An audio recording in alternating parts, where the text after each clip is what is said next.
De acordo com uma pesquisa realizada pela empresa Cegos em 2023, com exclusividade para a CNN Brasil, 75% das empresas brasileiras apontam o racismo como a principal discriminação no ambiente de trabalho. O Cultura Inclusiva de hoje vai debater sobre a desigualdade social e racial no ambiente organizacional. Para isso, vamos conversar com Cláudia Abreu, jornalista, socióloga e fundadora da Usina da Comunicação, e Andréa Lopes, pós-doutora em Sociologia, cientista social, professora e vice-coordenadora do Núcleo de Estudos Afro-Brasileiros e Indígenas da Unirio. Inclua-se e fique com a gente. Construir um ambiente de trabalho diverso e inclusivo é uma meta que vem se impondo às organizações. Essa é uma demanda antiga dos movimentos sociais, do legislativo, de organismos internacionais e atualmente até do mercado, que vem sendo traduzida em indicadores do valor das organizações para diferentes públicos de interesse, inclusive para atração e retenção de talentos. Todo mês nós vamos discutir com representantes desses diferentes públicos as motivações, os desafios e as estratégias para se alcançar tal objetivo. Eu sou Marcelo Ramos, antropólogo e gerente de desenvolvimento estratégico e sustentável do Senai CETICT, e esse é o podcast Cultura Inclusiva. Olá! Antes de começar a nossa discussão de hoje sobre raça e inclusão no trabalho, eu vou começar fazendo a minha audiodescrição. Meu nome é Marcelo Ramos, eu sou antropólogo, eu sou um homem de 50 anos, sou branco, uso barba, um óculos redondo em cor meio cinza, estou usando hoje uma camisa de botão branca e um paletó preto. Estou aqui no nosso estúdio do videocast Cultura Inclusiva e recebendo honrosamente nossas convidadas para a discussão de hoje, a Cláudia e a Andréa. Eu gostaria que a Cláudia se descrevesse para mim também, escrevesse para nós, né? E também se apresentasse, Cláudia. Vamos lá, prazer, obrigada pelo convite. Sou Cláudia Campos, sou jornalista, socióloga, atuo mais no campo da comunicação, da consultoria em diversidade e inclusão. Sou uma mulher de 48 anos, parda, cabelos longos, cacheados, escuros, não uso óculos, estou com uma blusa preta com os detalhes pespontados brancos. Estou num ambiente, como o Marcelo falou, interno, fechado, com paredes cinzas. Uso brincos e tenho cordão marronzinho e vermelho, relógio, pulseira, anéis. Obrigado, Andréa. Bem, então, mais uma vez também, muito obrigada pelo convite, agradeço muito. Bem, eu sou Andréa Lopes, eu sou professora universitária, eu sou socióloga, trabalho na Escola de Ciência Política da Universidade Federal do Estado do Rio de Janeiro, a Unirio.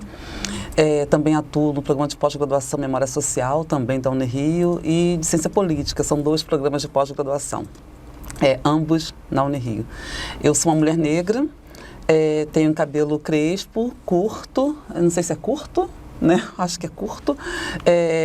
Tenho uma blusa com estampas geométricas, então com azul escuro, um verde e um branco, calça jeans, um colar que tem uma pedra e um anel. E é isso. Bom, gente, brigadíssimo por vocês terem vindo. A gente agradece muitíssimo, sabe da contribuição de vocês, né, para esse campo de discussão que a gente vem trazer aqui. Eu queria justamente começar falando sobre isso. De onde vem, né, a aproximação de vocês dessa discussão que a gente está fazendo aqui hoje, sobre raça e inclusão no trabalho? Qual é a participação de vocês no campo profissional de vocês? Como vocês vêm atuando com isso? Fale um pouco para a gente. Pode começar, Andréa. Sim. Tá bom, então vamos lá. É uma história muito longa, mas eu vou tentar encurtar, porque é uma história de vida, na verdade, né? Então, eu começo pesquisando no mestrado ainda políticas públicas e acabo chegando no campo das relações raciais. Então, isso é muito interessante, porque eu sempre tentei ser uma profissional negra que não pesquisasse o tema, mas o tema me tomou quando eu comecei a pesquisar a ação afirmativa. Então, meu campo de estudos há mais de 20 anos, então eu pesquiso o tema desde antes de existirem políticas no Brasil. Eu começo pesquisando em 97, ação afirmativa ainda, como um debate aqui no Brasil.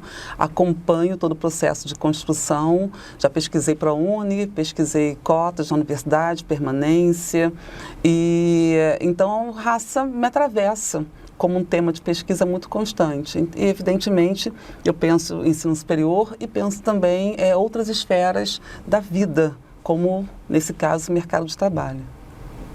Ótimo. Você? Me atravessa, eu acho que tem uma formação que não é cartesiana, então eu fiz sociologia lá atrás, muito mais jovem, depois fui para a comunicação. E pela agência, pela usina da comunicação, ainda em serviços e soluções de comunicação, a gente começava a ver no nosso cotidiano como o racismo estava presente dentro das práticas, das relações, mas também na comunicação, no pensar a comunicação, no vocabulário, nas imagens usadas. E isso despertou uma inquietude que eu acho que aí é bem pessoal, que eu acho que é da minha formação, da minha identidade. E eu comecei a ficar angustiada com isso, volto para a academia para estudar, então meu olhar é muito para gênero, para raça, acho que você não fala de um sem falar do outro, sem fazer essas camadas. E comecei a trazer esse saber acadêmico para o ambiente da agência e tentar levar isso para os clientes que nós tínhamos, que nós não tínhamos e queríamos buscar, colaborar. Então a gente começou também a atuar, seguimos com essa parte da comunicação mais comum, digamos, mais rotineira, mas a gente começa também a fazer consultorias de comunicação, diversidade e inclusão, usando a ferramenta da comunicação para colaborar, para abrir mentes, para provocar, para fazer o repensar e aí fazer novas práticas, boas práticas, políticas nas empresas. Um ponto que é interessante nisso que você falou é porque, em geral, muitas empresas comunicam isso sem fazer, né? Uma das coisas que a gente encontra muito no campo da diversidade, equidade e inclusão no mundo corporativo é uma prática de, num determinado momento do ano, em determinados contextos, falar sobre, porque todo mundo está falando, mas internamente nas organizações, muitas vezes as práticas estão distantes disso, né? Então, também uma assessoria de comunicação para que essa empresa se posicione, né? Mas não só um posicionamento sem, de fato, estar realizando, né? Mas um posicionamento com prática é algo que é fundamental, né? Nesse trabalho que a gente está realizando. Bom, o que eu queria começar perguntando para vocês, claro, com todas essas trajetórias, né? Vocês se consideram mulheres negras? Sim. Sim. Uma questão que eu acho que é fundamental é o seguinte: os ambientes de trabalho, eles são ambientes, em geral, mais homogêneos do que heterogêneos, né? E por isso falar de diversidade nesses ambientes, né? A importância de falar de diversidade, é importante falar de inclusão, de políticas de inclusão. Que eu queria que vocês tentassem, para a gente começar a nossa conversa aqui, falar para mim como que vocês percebem o mundo do trabalho, né? Esse mundo do trabalho, hoje, para a mulher negra. Como que vocês veem esse campo, esse mundo do trabalho? Claro que a gente sabe que existe a especificidade de um campo para outro, mas no geral, como que se apresenta o mundo do trabalho para a mulher negra hoje, as barreiras, né? As dificuldades enfrentadas, né? Para que a gente consiga começar o nosso papo aqui. Pode começar. Boa. Meu entendimento é que as organizações, as empresas, seja a característica que elas tenham, é um espelho da sociedade. Então, o que eu raciocino é que o que a gente vive no nosso ambiente social, para além do ambiente de trabalho, é o que acaba transbordando para lá também. Então, o que eu vejo é uma discrepância de oportunidades, mas isso se explica também pela falta de oportunidade de educação, de entendimento. Hoje a gente tem falado mais de racismo ambiental, por exemplo, que acho que justifica, explica também até o ir e vir, a mobilidade dessas mulheres, o quanto elas estão sobrecarregadas quando a gente fala de divisão sexual do trabalho, né? De quanto elas estão trabalhando, em que postos que elas estão ocupando, em quais condições. Então, acho que não tem esse recorte do ambiente, do trabalho, do não trabalho, mas acho que eles estão completamente entrelaçados. Então, acredito que a mulher negra, a gente tem números que comprovam isso, dados, elas têm uma dificuldade imensa, elas têm que fazer uma trajetória muito mais de esforço, de sacrifício, árdua, né? Não que as mulheres brancas também não tenham, mas a mulher negra tem mais esforços ainda para chegar a determinados postos. E muitas vezes não chegam e não vão chegar, porque tem o que a gente chama de teto de vidro até, assim. Ela consegue escalonar com muito sacrifício, mas há um momento que tem um racismo ali não posto, não declarado, né, subliminar, que aquela mulher ela vai sofrer barreiras que ela não vai conseguir vencer. Então, na minha opinião, a mulher negra ela tem um saco de cimento bem grande sendo carregado diariamente no campo profissional e no campo pessoal, da família, do social. Uhum. E tudo isso é muito exaustivo para essa mulher, né, para essa profissional. Andréia, fala. Pois é, Marcelo, eu acho que tem algumas coisas aí, concordando muito com o que Cláudia falou. Primeiro ponto, bem, você me perguntou se sou uma mulher negra, evidentemente sou uma mulher negra, mas eu sempre faço uma distinção entre ter uma consciência como mulher negra e ter uma consciência política. Então, significa compreender também os processos de discriminação, a leitura sofisticada do que é o racismo no Brasil e um racismo como todo um sistema de organização. Então, acho que eu não só sou uma mulher negra, como tenho uma consciência muito política da minha condição de mulher negra. Quando a gente intersecciona, e é uma palavra, né, que hoje as pessoas falam muito, que diz respeito ao quanto que essas assimetrias, pensando condição de gênero, condição de sexualidade, condição de raça, elas, né, se intercambiam de alguma forma. Quando nós olhamos para isso, nós percebemos que a mulher negra está na base das relações. Então, isso já diz muito sobre a condição da mulher negra no mercado de trabalho. Nessa produção de assimetrias, nós temos a mulher negra sempre nas condições menos privilegiadas e mais subalternizadas. Significa que a gente pode ver de duas formas o campo do trabalho. Uma primeira forma é o quanto que as mulheres negras elas ocupam, de maneira geral, as piores condições de trabalho. Então, são aquelas que mais se direcionam para trabalhos precarizados, como empregada doméstica, ou, né, enfim, tem uma expressão que se usa agora que é o trabalho invisível, que é esse trabalho que ninguém percebe. Desvalorizado, pouco remunerado. Quando você chega numa empresa, está limpa. Sim, sim. Porque alguém chegou antes. Né? Exato. Alguém chegou antes. Então, se você chega 7 horas na academia, ela está limpa, porque alguém chegou antes. Então, tem um ofício que não é só de mulheres negras, então o que se aponta hoje é de mulheres também racializadas e mulheres imigrantes, por exemplo, que que são os ofícios mais subalternizados. Então, por um lado, nós entendemos que a mulher negra, ela se mantém trabalhando por muito tempo, mantendo família muitas vezes e em situações de muita precariedade. Se nós olharmos um outro polo, daquelas que conseguem acessar o mercado de trabalho de uma outra forma, ainda assim, aí, concordando muito com Cláudia, essas mulheres enfrentam uma série de obstáculos. E são obstáculos muito objetivos, de qual ponto de vista? Da dificuldade de mobilidade ascendente por dentro da estrutura de trabalho, mas também de enfrentamentos subjetivos que impactam na autoestima, por exemplo, que é a impossibilidade de usar o cabelo como queiram usar, não pode usar trança, tem que alisar cabelo, ou ter uma corporeidade diferente daquela que ela pode exercitar sendo uma mulher negra. Então, existem uma série de elementos que definem um pouco a situação da mulher negra no campo das organizações, que aí, né, para onde a gente está falando, seja essa dificuldade de mobilidade, a ascensão, seja também a dificuldade de exercício de si mesma como uma mulher negra, que eu acho que também é algo que tem que se considerar. Totalmente. Na nossa experiência aqui, né, de trabalho com empresas, inúmeras vezes a gente ouve mulheres negras falando sobre como apontam os cabelos delas, as tranças que usam eventualmente, como algo que, se não estiver dentro de um padrão que aquele ambiente considera arrumado, que em geral é o cabelo liso, é o cabelo sem tranças, é o cabelo não natural, né, da mulher negra, ela sofre volta e meia considerações, pessoas falando, você fica tão mais bonita quando você está com o cabelo mais profissional. Chega-se a chamar o cabelo mais profissional, que é o cabelo mais arrumado, né? Enfim, que é como esse racismo se manifesta no dia a dia, né? Nas nossas relações, e que muitas pessoas, até sem uma consciência talvez, né, mais política sobre o fato, não conseguem nem perceber que naquela fala existe um racismo muito violento, inclusive ali atuando, né, que impede as pessoas de se expressarem como são no ambiente de trabalho. Bom, posso fazer claro. um adendo?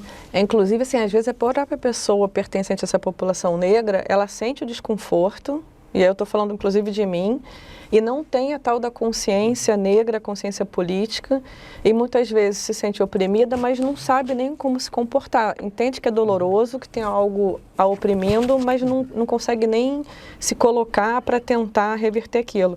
Vocês falaram de cabelo, me bateu aqui imediatamente início dos anos 2000, eu já atuando com a agência, eu tive uma cliente que chegou para mim de uma maneira na cabeça dela, era um cuidado comigo, era ser fofo, me sugerindo que eu fosse para uma reunião.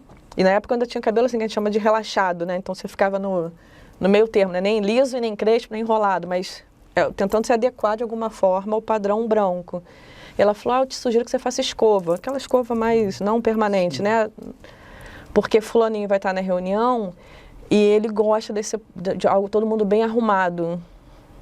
Então, assim, naquele momento eu me senti muito desconfortável, mas eu não tinha a tal da consciência que eu tenho hoje, a gente está falando de 18, 17 anos para trás, e fiz.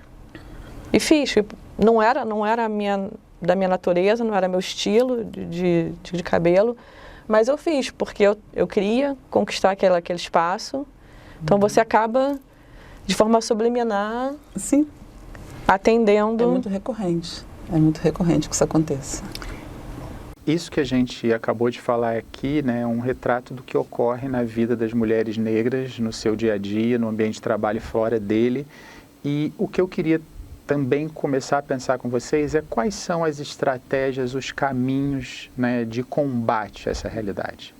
E aí pensando mesmo institucionalmente, dentro dos ambientes de trabalho, né, daquilo que é possível ser feito, que já existem instrumentos para que seja feito, né, para que esse tipo, né, de preconceito, discriminação e de barreiras, né, sejam rompidos, né? No campo das organizações, acredito assim, primeiro, no mundo ideal seria que a alta liderança, os CEOs, os diretores, presidentes, tivessem essa consciência para a gente poder mudar a cultura da organização. Ao mesmo tempo, a gente sabe, como a André falou da pirâmide, né, de onde estão essas pessoas, em geral, majoritariamente são homens brancos, héteros, então assim, salvo exceção, eles não vão ter consciência do privilégio deles, eles não vão ter o pensamento crítico sobre raça, sobre racismo. Então, em geral, não vem deles, vem muito mais de grupos, de colaboradores, de profissionais que se mexem, que estão mais antenados ao assunto e começam a pressionar e fazer movimentos na instituição. Que eu acho que também tem seu valor, que tem que mexer de alguma forma. Acho que poderia ser facilitado se viesse de cima para baixo, mas acho que a gente também não pode anular esse esforço.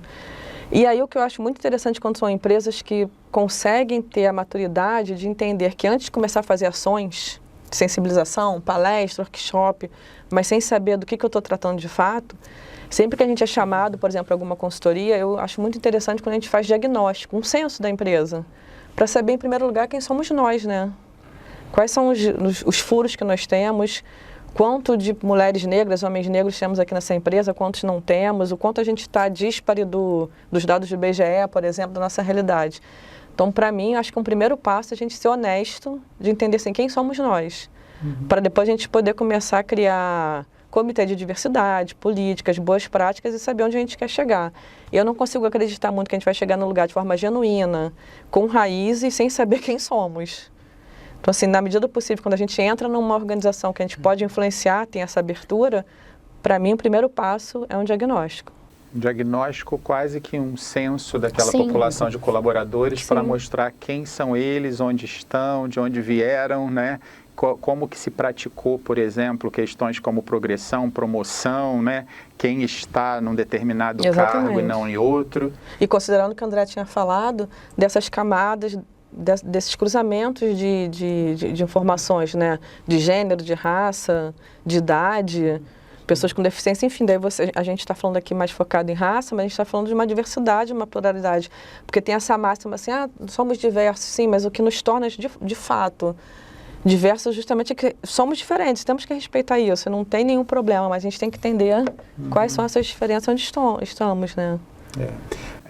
Quando a Andréia estava falando da experiência dela, ela falou das ações afirmativas, que é algo que você discute já há muitos anos, né?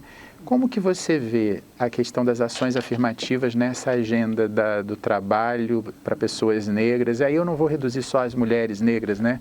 Mas para os negros no Brasil, né? Claro que não se restringe ao ambiente de trabalho, mas tem na educação também algo que culmina também no ambiente de trabalho, né? Não, deixa eu talvez responder, pegando um pouco a pergunta anterior, que eu gostei muito que a Cláudia respondeu, que essa pergunta foi como é que se combate isso, né? Como é que se enfrenta isso. Eu acho que o primeiro ponto é entender como é que se constrói também. Claro. Né? E talvez entender o que é o racismo, porque tem alguns termos que nós usamos e talvez a gente não compreenda tão perfeitamente. Então, o que é o racismo como sistema de organização das relações? Então, o racismo ele não é só uma predisposição para discriminar. Na verdade, o racismo é uma forma de ler o mundo. Então, o mundo é lido a partir de uma lente, que é uma lente racializada. Então, a forma como eu vejo pessoas, eu projeto pessoas e eu hierarquizo pessoas. E isso tem uma dimensão profundamente subjetiva também. Então, nós somos educados de uma forma racista. É uma sociedade que é racista e ela se projeta e se constrói e se reproduz dessa forma. Isso é importante por quê? Porque a gente tira um componente meramente moral, quem é bom e quem é mau. Que quando você entende que tem uma organização social que é racista, você vai entender por que instituições são racistas. Porque o tempo inteiro são reproduções constantes de um processo maior, que é, como eu disse antes, de organização de uma realidade. Então, quando nós entendemos que o que as empresas fazem é, de alguma forma, reproduzir com alguma roupagem de mérito, com a roupagem, né, da competência, e não questionar por que é assim, você está reproduzindo racismo de alguma forma e naturalizando posições, naturalizando que quem está fazendo a limpeza são as pessoas negras e naturalizando que quem está no mais alto escalão da gestão são pessoas, homens, sobretudo, brancas. Então, eu acho que a primeira coisa é entender o que significa isso, porque aí é o primeiro passo para você combater. Quando você enfrenta que o racismo faz parte da constituição da dinâmica de trabalho e que isso é normalizado, naturalizado. Então, aí eu acho que aí posso chegar na ação afirmativa, né? Então, porque a ação afirmativa é entendida como um mecanismo de promoção e valorização de grupos que são subrepresentados, que são subalternizados. Então, aqui no Brasil, nós começamos a discutir pela educação, mas originalmente era no mercado de trabalho. Então, a primeira forma de ação afirmativa moderna é americana, quando o governo americano estabelece por legislação que para ter acesso a contratos com o governo americano, as empresas tinham que ter um quantitativo de pessoas negras. Então, na nossa origem, né, desse modelo mais moderno de ação afirmativa, nós temos o mercado de trabalho. Chega no Brasil por volta dos anos 90, 2000 também, mas chega com um outro debate, que não é o debate da ação afirmativa, mas sim o da diversidade. Eu acho interessante que hoje existe uma mudança nas organizações, porque se esvaziou um pouco o conceito de diversidade e vem se aproximando de um conceito de justiça social, que vem muito mais próximo da ação afirmativa.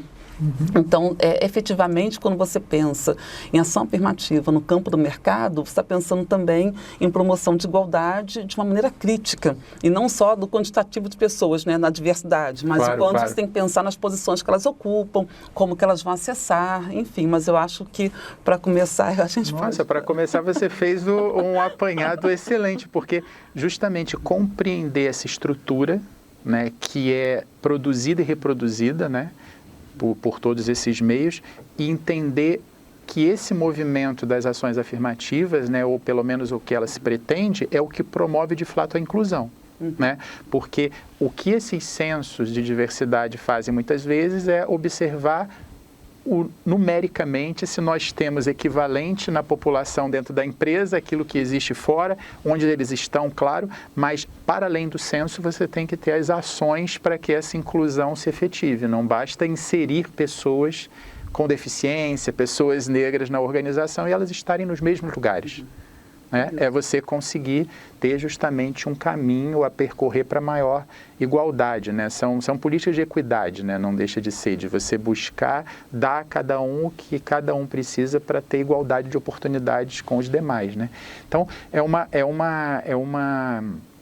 um caminho importante a percorrer, né? Muitas vezes, quando a gente encontra empresas discutindo isso, uma das questões que é o que eu quero fazer para vocês também, que me dizem é como que é difícil, às vezes, a partir de políticas afirmativas, de vagas afirmativas, né, para o mercado de trabalho, conseguir o perfil do profissional que eles estão buscando no mercado de trabalho. Eu queria que vocês, se tiverem experiência com essa discussão, me dissessem o que vocês pensam sobre isso, né, dessa dificuldade e quais são as estratégias também para contornar essa dificuldade, né? Não sei, eu acho que essa pergunta, ela precisa de uma contextualização, né? Então, o que significa perfil de um profissional? Sim. Acho que a primeira coisa que nós temos que entender é que quem recruta define. Então, o perfil ele é definido por quem está recrutando. E se esse perfil é definido de uma maneira parcial, racista, o que ele imagina que seja o perfil ideal, obviamente não vai ter ninguém com perfil para acessar aquilo. Então, todo o processo de recrutamento é um processo de definição de perfil prévio e que não é nada naturalizado, é construído, é artificial. E que está totalmente dentro daquilo que você falou antes, ou seja, você está tão internalizado, se faz parte tanto dessa lente racista, né, pela qual você lê o mundo, essa vaga, esse perfil, muitas vezes ele está definido sem considerar, né, questões e quais são as particulares. Competências requeridas? Exato. Aí, falou de questões de vida, o pessoal sempre conta essa história para os meus alunos, que quando eu terminei a faculdade, eu fazia uma seleção para trainee. Olha só, né, isso já foi no século passado, inclusive. E eu lembro que a primeira prova, ela foi feita no auditório do Hotel Glória, né, que nem existe mais Hotel Glória, mas era um auditório cheio, e era uma multinacional. E a primeira prova foi de inglês, para a seleção de trainee. E eu lembro que depois eu me dei conta de que foi o TOEFL que foi aplicado, foi uma prova semelhante ao TOEFL. Então, o que significa selecionar trainee, né, e não é um executivo, mas trainee aplicando o TOEFL uma primeira vez? Então, quais são as qualidades ou competências requeridas? Você não está testando capacidade de inter-relação pessoal, você não está testando criatividade, está testando conhecimento de inglês. E, obviamente, que jovem com 20 anos, 21, 22 anos, com fluência em inglês, é um jovem com perfil de classe muito definido. Então, quando eu estabeleço que a prova de entrada é uma prova de inglês, eu estou dizendo já qual é a classe social que eu quero atingir. Então, o que significa esse sujeito?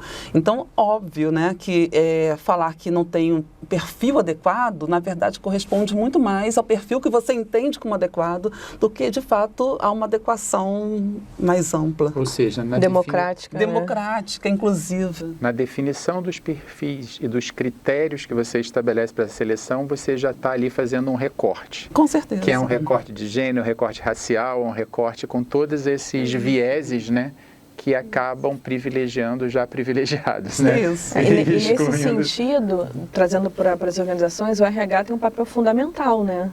Porque desde a hora que você constrói a vaga, o perfil da vaga, como é que você é avaliado se você funciona, e aí como é que você recebe aquele estudante ou aquele profissional para ocupar aquele cargo, porque assim, a gente falou ali atrás quando você perguntou, eu falei, do censo, do diagnóstico, mas tem a questão também da educação, né, antirracista. Claro que a gente briga por ela no âmbito da formação da escola pública, da escola privada também, mas essa educação antirracista também precisa estar nas organizações, e acho que perpassa, inclusive, pela RH. Né? Não só a raça, mas outros recortes de diversidade, porque assim, então você até abre mão do inglês, supostamente falando, mas no dia a dia, no cotidiano, você coloca aquele estudante, por exemplo, numa situação de constrangimento porque ele não tem esse inglês tão fluente. Então, assim, a organização não é capaz de ajudar a formar esse estudante? Não pode pagar o estudo dele? Isso. É realmente necessário botar naquela situação de bate-pronto, que constrangimento faz aquilo, até mexer com a estima dele, abandonar, de repente, uma oportunidade. Então, nesse sentido, nas organizações, também acredito que a RH tem um papel fundamental, porque eu respondi muito de bate-pronto a questão do diagnóstico, mas a educação não pode estar só num ambiente, deve estar, obviamente, no ambiente escolar, educação antirracista, mas eu também enxergo muitas empresas e organizações também como atores sociais, assim, são organismos vivos que precisam evoluir e precisam também ter responsabilidade. A Andréa falou uma hora da questão que hoje, nos ambientes de diversidade e inclusão nas empresas, já se ouve falar em justiça social, né? A gente começa a ver algumas organizações, não todas, longe disso. As políticas são muito pautadas ainda, é uma crítica assim, que eu sempre me coloquei na questão dos resultados, produtividade, inovação. Isso aí tem 1000 estudos pelo mundo afora mostrando que em grupos plurais conseguem resolver questões de formas diversas, porque são mentalidades diferentes, é quase óbvio. Mas eu acho que é muito importante a gente ter essa carga social, histórica da justiça social. Por que eu estou fazendo isso? Eu acredito que quando a gente tem essa consciência, essa educação, são as políticas que são mais enraizadas, que elas não vão ser desmoronadas talvez por uma questão de governo, de Estado. que estão mais firmes. São 3 argumentos que, de certa forma, justificam a ação afirmativa. Um é reparação histórica, o outro é diversidade e o outro é justiça social. Então, a reparação não se usa muito para pensar algumas coisas, porque você tem que definir quem são as pessoas que têm que ser reparadas. Quando você pensa em alguns grupos que são vivos ainda, você ainda consegue pensar na reparação e na punição. Mas quando você pensa em grupos historicamente, né, definidos por séculos, então você não consegue, como é que eu lido com a reparação? Então, é algo que não é de fácil operacionalização, como você pensa ação afirmativa efetivamente. No campo do mercado, começa pela diversidade. Mas a diversidade encontra algumas críticas, você acabou de falar sobre isso, que é justamente a ideia de que você tem que colocar pessoas diferentes, você esvazia inclusive o sentido de raça, porque diversidade vira tudo, né? Não é uma desqualificação da diversidade, mas é o quanto que você não enfrenta alguns problemas de desigualdade. Você está lidando com o quantitativo na empresa, mas não com a desigualdade efetivamente. Aí quando você pensa em justiça, e aí umas empresas estão migrando para isso, pensar na justiça social, aí você pensa nisso que você falou, nas condições, no ambiente organizacional, né, nos processos de ascensão, de promoção, que aí você tem uma visão muito mais complexa do que é a presença. Ou seja, você consegue compreender essa trajetória, né, dessa pessoa até chegar lá, até passar por um processo seletivo mediante critérios que você precisa considerar possíveis, né, para pessoas com aquela trajetória, mas também depois que entrou, como que ela se desenvolve naquela empresa e como que essa cultura está preparada para esse desenvolvimento, né? Você não tinha falado diretamente, mas falou indiretamente quando você falou dos líderes, né? Porque uma das coisas que a gente também encontra muito em pesquisas que a gente faz é o quanto que os colaboradores têm a noção da importância do líder adquirir conhecimento e engajamento nessas causas para que as coisas aconteçam na empresa, né? E geralmente são pontos as organizações, os colaboradores que participam desses estudos avaliam como aquém do que poderia, ou seja, o quanto que os líderes estão conhecedores e engajados, né, com essas questões. Então, a gente vê que são questões bastante sistêmicas, né, que precisam ser pensadas para lidar com essa questão.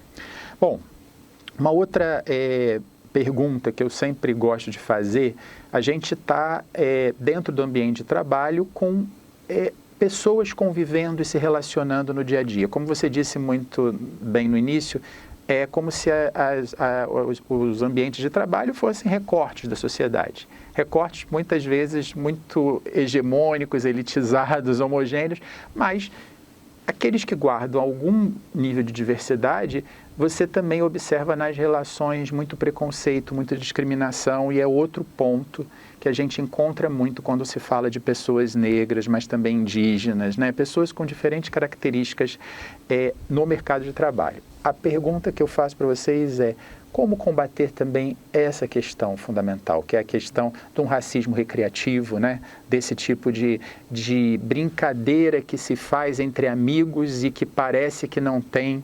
nenhuma violência ali colocada, né? E que as pessoas falam: ah, não, mas vocês estão exagerando. Às vezes algumas pessoas me respondem assim: mas daqui a pouco não se pode falar mais nada, né? Que são essas falas preconceituosas. Pois é, é justamente isso que eu queria que vocês falassem para mim. Falassem para quem está aqui nos ouvindo, né, nos assistindo, como combater essa questão.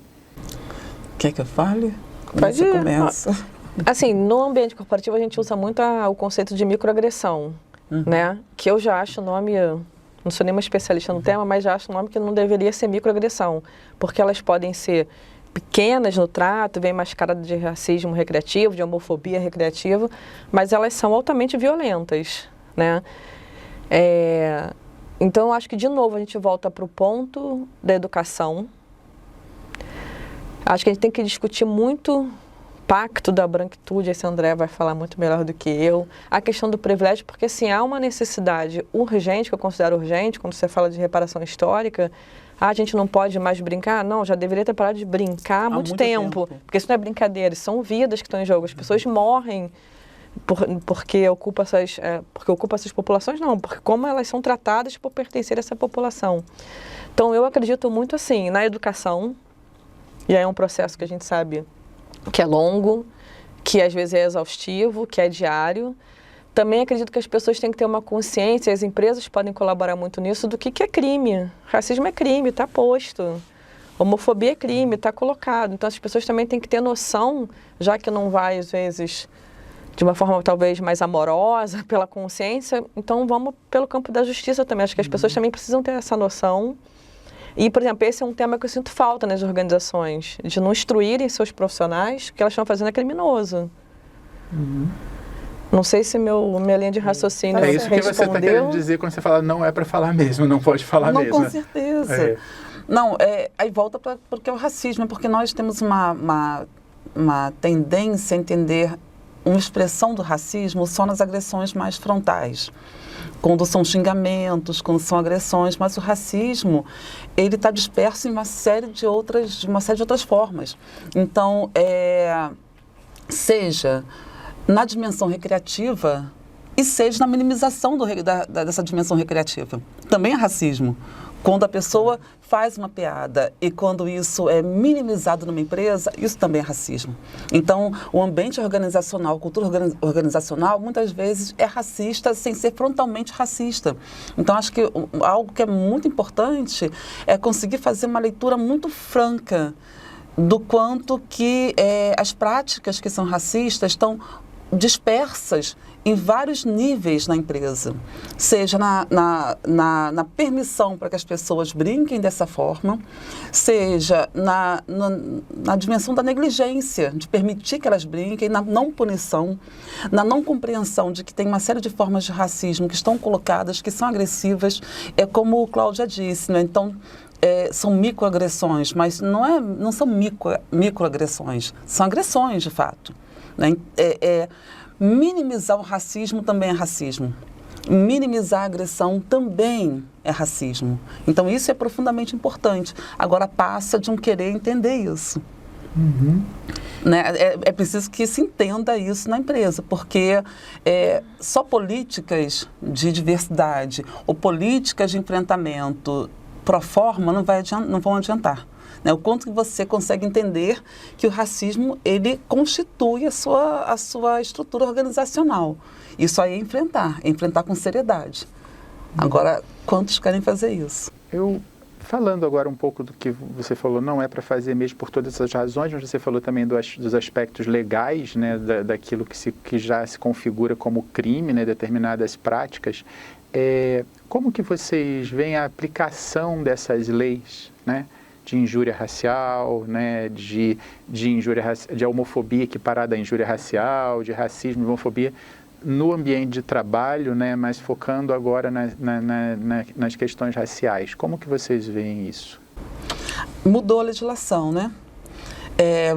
Havia uma distinção entre a injúria e o racismo entendido como cometido com populações, a injúria de dimensão mais pessoal. Então, agora tudo é equiparado ao racismo, porque é o que eu estou falando o tempo inteiro. Então, o racismo não é só algo objetivo, então tem uma dimensão subjetiva. A grande luta agora é para que não se desqualifique, porque o que nós percebemos por mais que você tenha uma tipificação do racismo, quando isso vai para um campo jurídico, há uma desqualificação no processo do julgamento. Então, as pessoas, de fato, não são punidas, elas não sofrem sanções. E tem uma dimensão pedagógica na sanção. Ontem, acho que esses dias apareceu, as pessoas são cada vez mais confortáveis em expressar racismo em rede social, e até porque isso não tem tido nenhum tipo de punição, nenhuma consequência. Então, isso é um problema. Como eu vejo que o grande nó não está no campo da legislação, porque ela já prevê a punição. Está no campo da aplicação, né? O quanto que... Ou seja, o que está ali definido como crime já está tipificado, mas há uma desconfiguração, né, daquilo que está para dizer que não houve exatamente. É isso. É isso que vocês observam que ocorre mais frequentemente quando você pensa no plano maior, né, da legislação. Nas empresas, eu tenho até uma visão um pouco menos pessimista, porque assim, já tem algumas experiências muito assim, bem-sucedidas, das empresas que já têm compliance, canal de denúncia, e que já não são feitos internamente, porque invariavelmente às vezes caía nesse lugar, assim, eu denuncio que você teve um ato racista comigo, mas de repente você está num grau de hierarquia, em geral, mais alto que o meu, enfim, ou assédio, N situações, mas ficava ali dentro daquela organização. Hoje já tem algumas experiências de auditorias internas, compliance, enfim, que conseguem mapear desde o início ali da denúncia, de como que se deu, de como que é a punição, se já está previsto, é sabido, o profissional entra, ele assina, quando ele assina aquele termo que está entrando na empresa, ele tem conhecimento, e se não deu bola, se não levou a sério, ele não passa mais a ser um problema da vítima, porque o problema não é dela, né? De quem é o criminoso racista. Então, assim, tem algumas... E as pessoas têm tido muita coragem em denunciar, porque denunciar dentro de uma empresa é colocar emprego em risco, né? Então, mas eu começo a ver algumas organizações que sim, que conseguem dar uma segurança psicológica, emocional para aquele profissional se colocar. Justamente quando esse trâmite todo que não é fácil, né? Que é sensível, que é complexo, ele é muito, tem a questão da confidencialidade, sabe? Quando ele é muito feito de forma séria, assim, eu vejo quando tem as auditorias internas, quando o compliance é bastante maduro, bem elaborado, ele realmente é um instrumento de denúncia. Isso é muito interessante que vocês estão falando, porque isso vai uma mensagem, né, para as pessoas que nos assistem, das organizações, que racismo, né, ou as questões de raça no trabalho, raça e inclusão no trabalho, é uma questão de compliance também, né? É uma questão de estar em conformidade com a legislação vigente, né, com o que é definido como crime no nosso país e, portanto, aquilo que deve ser combatido veementemente também dentro das organizações, né? Porque, como vocês disseram, essa é uma forma fundamental de você não deixar que o racismo se reproduza, né? Inclusive uma forma pedagógica, como você muito bem disse, né? Bom, gente, indo aqui mais já para o final da nossa conversa, eu queria que vocês me dissessem, dentro da experiência de vocês também, né, como que vocês veem o futuro dessa questão? Ou seja, existe existe diferentes formas de você olhar para a vida e para o futuro, né? Você pode olhar de uma forma mais pessimista, mais otimista, mas fazendo um balanço até pela própria trajetória de vocês de décadas, né? Trabalhando com o tema, o que vocês já viram, o que vocês veem hoje, né? E os caminhos para o futuro. Como que vocês enxergam o desenrolar dessa questão no Brasil? Eu sei que é complexa essa pergunta, porque depende de vários fatores, mas esse amanhã parece que será melhor, né? É nesse caminho que a gente está seguindo. Como que vocês avaliam? Nossa, a Cláudia me olhou, Já né? deixei para você. Não, eu acho que a gente... Não sou uma pessimista, sou uma otimista. Eu acho que, bem, como eu disse, estou acompanhando essa discussão há muito tempo. No campo do qual pesquiso, nós temos uma compreensão de que, desde os anos 70, existe um esforço... tem tido um esforço muito grande para denúncias de casos de racismo, para trazer o tema raça e racismo para um centro de debates na sociedade. Desse ponto de vista, a gente avançou muito. Então, quando nós pensamos nos anos 90 e todo o esforço para ter ação afirmativa que se concretiza nos anos 2000, nós temos hoje uma sociedade muito mais sensível à questão racial, que compreende a questão racial, não tem mais ninguém que possa dizer que não conhece o que é racismo. Nós temos pressão para que instituições se assumam antirracistas, nós temos legislação, nós temos mecanismos de inclusão na universidade, então o ambiente mudou. E temos uma geração também. É uma geração que hoje tem muito mais conhecimento sobre o que são relações raciais, é uma geração que se vê muito mais criticamente como negra e que reivindica, né, o uso, né, ter orgulho, né? A sua corporeidade, muitas vezes, mas ainda assim, então é o copo, né, meio cheio, agora vem meio vazio. Ainda é fundamental que a gente enfrente o racismo, porque ele ainda é um mecanismo que organiza muita coisa, como, por exemplo, nós falamos uma violência cotidiana, quando falamos de desemprego, estou falando de emprego, mas o desemprego tem um perfil racial também. Quando nós falamos, porque a ação afirmativa, porque no Brasil ela começa na educação? É na educação porque se entende que temos que atingir o mercado de trabalho. Então não adianta formarmos jovens negros se eles não forem, de fato, empregados pelo mercado de trabalho. Então, tem um período antes, né, do processo de recrutamento e seleção e tem o depois. Falamos muito sobre o depois, mas ainda temos um desafio, que é a empregabilidade desses jovens. Temos um desafio que é, de fato, desconstruir estruturas racistas. E aí eu só queria falar uma última coisa, para não deixar a Cláudia falar.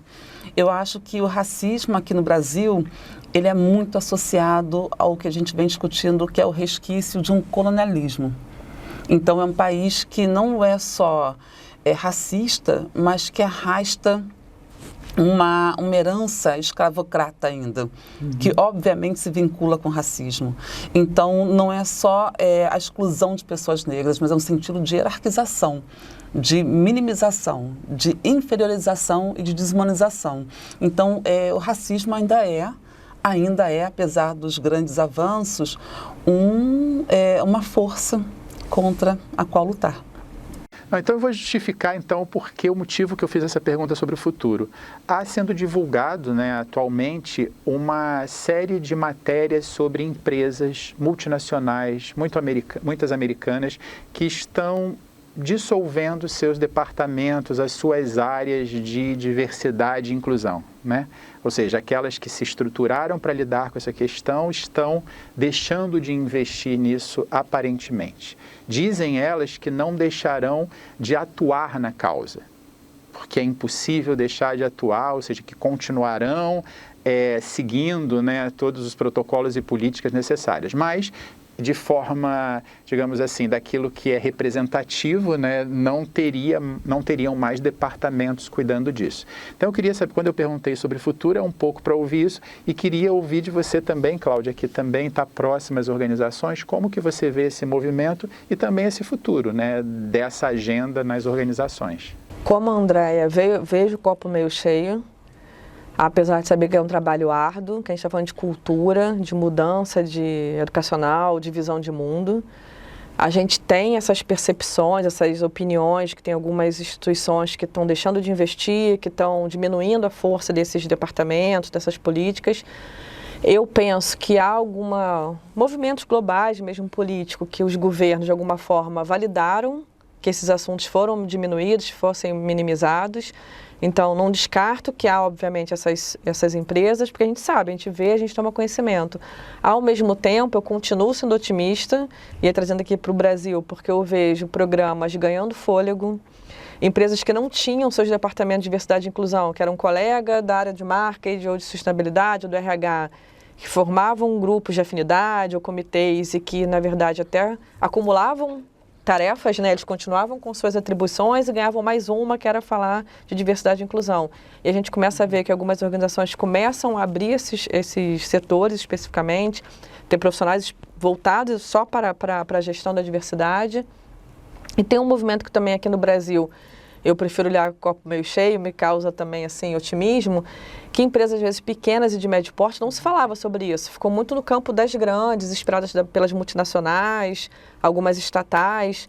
E hoje você vê algumas pequenas já tratando do assunto.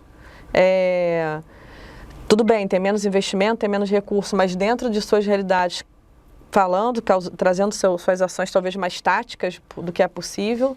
E também acho interessante que as empresas grandes hoje já conseguem mapear no seu rol de fornecedores como aqueles fornecedores, que muitas vezes são as pequenas e médias, como é que eles se comportam nessa temática. E já viram um crivo, um filtro para continuar sendo ou não um fornecedor. Então eu vejo com otimismo, mas também sei que não é fácil. Ao mesmo tempo, eu acho que não há como ter um retrocesso, como a Andréia falou, e não querendo botar um peso nas costas dos jovens, que eles têm essa responsabilidade, eu acho que é de todo mundo, é urgente, já é uma reparação histórica, mas eu também entendo que tem um jovem que está chegando no mercado de trabalho que vai chegar com uma consciência e com uma cobrança junto às organizações. Então, acho que se a gente unir forças, o saber das gerações, as trajetórias das gerações, a gente não deixa esse retrocesso acontecer. Obstáculos teremos, mas eu estou otimista. André, queria complementar? Eu acho que é preciso estar atento e forte, né? Porque todos os avanços, seja no campo da raça, etnia, gênero, sexualidade, são avanços que são resultados de muita luta. e realizadas em um ambiente inóspito, porque na verdade o ambiente é um ambiente hegemônico. A gente está ganhando espaço, né, a par e passo num ambiente que não quer que isso aconteça. Então, todas as conquistas têm que ser, de fato, muito, enfim, nós temos que... Consolidadas, né? Mas mais do que isso, eu estava pensando um pouco em o quanto nós brindamos as conquistas, né? Que bom que temos conquistas, mas não podemos ficar desatentos, porque na verdade é um ambiente que é um ambiente do retrocesso, você acabou de falar. Então, o quanto as empresas, elas chegam a um ponto, olha, posso, né, desmontar todo o aparato que eu tinha para pensar diversidade, isso aí diz alguma coisa, isso diz o quanto que existe um movimento também de retrocesso. O terreno conquistado não é, isso aí eu falo sempre, eu falo para pensar ação afirmativa, políticas de inclusão, o ambiente que nós conquistamos, ele se desfaz assim. Então, isso é um fato. Esse equilíbrio de poder é sempre instável, né? Sempre. Sempre há uma possibilidade de... Sempre. Temos aí, eu concordo muito com o Cláudio, quanto temos uma sociedade muito sensibilizada para as questões, mas também um movimento de retrocesso muito grande. Então, é uma tensão, a gente está numa tensão e a ideia é mantermos firmes no processo de garantir conquistas, de lutar, de denúncia, porque tem muita positividade, mas também tem muita tensão. Temos que ter atenção. E são processos cansativos, né? É muito. É exaustivo. Quem está dentro das organizações ou fora, quanto consultor, pesquisador, professor, enfim, quem está tratando essas temáticas, o indivíduo, até falando individualmente, no cotidiano, é exaustivo. Você está o tempo inteiro, você tendo que explicar, você tendo que vivenciar essas violências, você tendo que ser... mas você sendo oprimido, você sendo subordinado, né, subalternizado. Explicar porque não pode fazer piada, não pode fazer piada. Sabe? Porque só uma brincadeira. Não é, querido, vamos lá, e você ter esse fôlego, essa paciência, isso também é exaustivo. É muito, é muito. Você estava falando num determinado momento o quanto que é importante, eu queria que vocês também colocassem isso um pouquinho para a gente, que é o seguinte, em toda luta, nessas lutas, né, é importante adquirir aliados. Né? A gente precisa dos aliados para as coisas acontecerem. E muitas vezes os aliados estão nos grupos mais hegemônicos, eles não estão apenas nos grupos subrepresentados, né, que vivem essa realidade e que, de certa forma, se conscientizam daquilo e que partem para lutar junto. Né? É necessário ter também aliados dos outros grupos nesse processo. Como sensibilizar, educar, se aproximar desses aliados, inclusive nas empresas? De novo, acho que é processo educacional, de novo é exaustivo, tem que ter um querer, que seria o ideal que viesse lá de cima, mas às vezes não vem, né, da alta liderança. Você estava falando, eu me lembrei do case da Bayer, com o Theo van der Loo, não sei se vocês conhecem. O Theo é brasileiro, mas carrega um nome europeu no sobrenome, mas ele é brasileiro, é um homem branco, um senhor... hétero, enfim, está dentro do padrão branco heteronormativo. E o Theo recebeu uma ligação, eu estou falando isso porque também é público, ele recebeu a ligação de um amigo negro, contando de um processo seletivo, que a André já tocou nesse processo, que ele não tinha sido aprovado e que o recrutador falou claramente que não contratava negros. Isso, se não me engano, é 2017, não está nem tão longe assim. E o Theo ficou muito apavorado e espontaneamente fez um post no LinkedIn, mas sem dar nome aos bois, mas sensibilizado, assim, revoltado pelo amigo. O post do Theo, acho que é um dos posts mais comentados, engajados dele, isso acabou virando matéria na Exame, se quem quiser vai googar, vai chegar a ele. E o Theo ficou mais atento, inclusive, para o trabalho que a Bayer fazia, que é uma referência aqui no Brasil, teve sua influência, né, da Bayer Global, mas aqui no Brasil com a questão da raça. E é isso, assim, precisa ter um aliado. Por um lado, não sei se eu vou falar besteira, mas assim, por um lado é triste você ter que ter um aliado. Porque, assim, com esse caso do Theo, por exemplo, se fosse um amigo dele falando, um homem negro falando, que foi excluído de um processo porque o outro disse que ele era negro, portanto ele não seria recrutado, não ia ter o mesmo engajamento, não ia ter o mesmo impacto que um homem com a figura do Theo, pelo seu estereótipo, pelo perfil dele e também pelo seu posto enquanto CEO da Bayer na época, falar. Então tem o homem branco falando, precisa de um precisa desse homem branco para validar o que o homem negro está falando. Isso, por um lado, é muito triste. Você tem que ter uma pessoa para validar a sua fala, se você é aquela pessoa que vivencia aquelas situações. Ao mesmo tempo que é triste, você precisa de aliados. Então, eu acho que é muito assim, você tentar trazer para suas vivências, porque eu acho que quando você cria elos, você conta a sua trajetória, o que vivenciou. Eu acho que é mais fácil, talvez, o outro te ouvir, porque a escuta hoje em dia também é algo raro para tudo, não só para questão de raça. Talvez para você sensibilizar. Então, acho que são dois caminhos, assim, educar e sensibilizar. Porque, infelizmente, a gente precisa de aliados, não tem como. Pois é isso. Eu penso que aliados são fundamentais, sobretudo porque o nosso projeto não é um projeto de poder, é de igualdade, né? Exato. É de igualdade social, não é um projeto sectário, é um projeto de qualidade de vida, de democracia, de igualdade, de inclusão. Então, é um projeto de justiça, na verdade. Então, é uma luta de todo mundo. Não é uma luta só daqueles que, de fato, são minoria ou que estão em posições de subalternidade. Então, ter aliados é muito importante, ter pessoas que compreendam a causa, que compreendam o sistema, né? O grande sistema de desigualdade que nos constitui é fundamental também. Então, do qual você também faz parte, ou seja, a própria pessoa que pode se constituir um aliado faz parte, muitas vezes, também, por exemplo, se a gente for no campo do gênero, né, que é uma questão que é voltada muito, uma discussão que é voltada muito para a posição, para o lugar da mulher no mercado de trabalho, na vida em geral. O gênero é uma dominação, a norma de gênero é uma dominação que os homens também sofrem, né? Sim. Envolver os homens nessa discussão é muito importante para desconstruir algumas questões, né? Agora encontrar aliados, encontrar pessoas dispostas a entender o seu local de privilégio. O seu local de privilégio também. Porque sair desse local de privilégio é muito difícil, porque para um homem entender que, né, a igualdade com mulheres é também sair desse local de privilégio, que é muito confortável, que é o local da hegemonia, assim como uma pessoa branca, entender esse local de privilégio.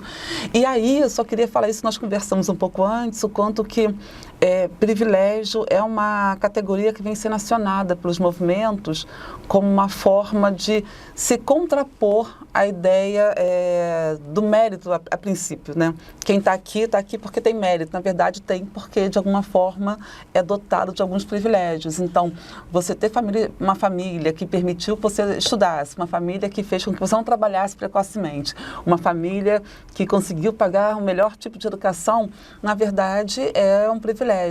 E privilégio não é culpa. Você não é culpado por ter privilégios. Na verdade, é uma condição de existência, né? É você ter todo um aparato social, econômico, enfim, que te permita transitar e ascender na sociedade. E reconhecer que tem grupos que não conseguem, né? Que não dispõem dos mesmos aparatos. Então, acho que ter consciência dos privilégios é fundamental para se constituir como um aliado. Eu acho que esse é um ponto. E só fazendo um adendo que a André falou, assim, a gente hoje usa o termo aliado, aí talvez uma utopia minha, seria muito mais uma consciência de todos nós, enquanto cidadão, ator social, que uma sociedade violenta, seja no campo do gênero, da raça, ela é doente. E por mais que você esteja numa condição de privilégio, em algum momento você vai ser atingido, não na questão econômica, tudo mais, mas até no trânsito, na questão da violência, por exemplo, aqui no Rio.